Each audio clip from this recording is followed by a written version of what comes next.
திருமங்கலம் அருகே கப்பலூர் சுங்கச்சாவடியை இடமாற்றம் செய்யக்கோரி திருமங்கலம் தொகுதி முழுவதுமாக வணிகர்கள் கடையடைப்பு போராட்டத்தில் ஈடுபட்டிருக்கிறார்கள். இது பற்றிய தகவல்களை தருவதற்காக செய்தியாளர் கணேஷ் பாபு இணைகிறார். கணேஷ் பாபு, விவரங்கள். நிச்சயமாக மதுரை திருமங்கலம் அருகே கப்பலூர் என்ற இடத்தில் கடந்த 2011ஆம் ஆண்டு ஒன்றிய அரசால் சுங்கச்சாவடி அமைக்கப்பட்டு செயல்பட்டு வருகிறது. அதாவது அமைக்கப்பட்ட நாள் முதலே திருமங்கலம் நகராட்சியில் இருந்து 5 கிலோமீட்டர் தொலைவில் தான் அமைக்க வேண்டும் என்பது விதிமுறையை மீறி 2 கிலோமீட்டர் தொலைவில் சுங்கச்சாவடி அமைக்கப்பட்டது. அச்சுங்கச்சாவடி அமைக்கப்பட்ட நாளிலிருந்து திருமங்கலம் வாகன ஓட்டிகள் தங்களுடைய வாகனங்களுக்கு இலவசமாக, அதாவது கட்டண விலக்கு அளிக்க வேண்டும் என கோரிக்கை விடுத்ததை தொடர்ந்து சுங்கச்சாவடி நிர்வாகம் முழுவதுமாக உள்ளூர் வாகனங்களுக்கு கட்டண விலக்கு அளித்தனர். நாளடைவில் சுங்கச்சாவடி நிர்வாகம் உள்ளூர் வாகன ஓட்டிகளுக்கு அவ்வப்போது கட்டண வசூல் செய்ய வேண்டும் என்ற நிர்பந்தத்தை ஏற்படுத்திய அடுத்து வாகன ஓட்டிகளுக்கும் சுங்கச்சாவடி நிர்வாகக்கும் அடிக்கடி வாக்குவாதம், பிரச்சனைகள் எழுந்தது.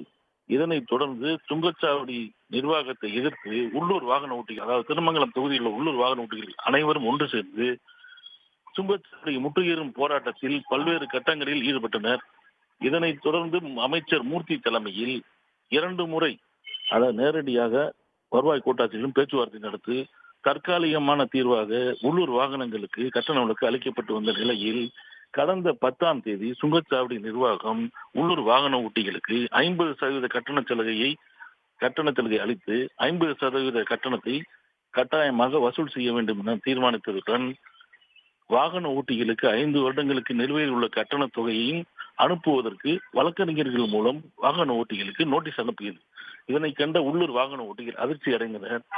இதனைத் தொடர்ந்து உள்ளூர் வாகன ஓட்டிகள் சுங்கச்சாவடியை முழுவதுமாக இங்கிருந்து இடமாற்றம் செய்ய கோரி தங்களது போராட்டத்தை தெரிவிக்கும் வகையில் ஆங்காங்கே சுவரொட்டிகள், வாகன ஓட்டிகள், வணிகர்கள் இவர்களை நாடி இன்று முழு கடையடைப்பு நடத்தி சுங்கச்சாவடியை முற்றுகையிடும் போராட்டத்தில் ஈடுபடவும் அறிவித்தனர்.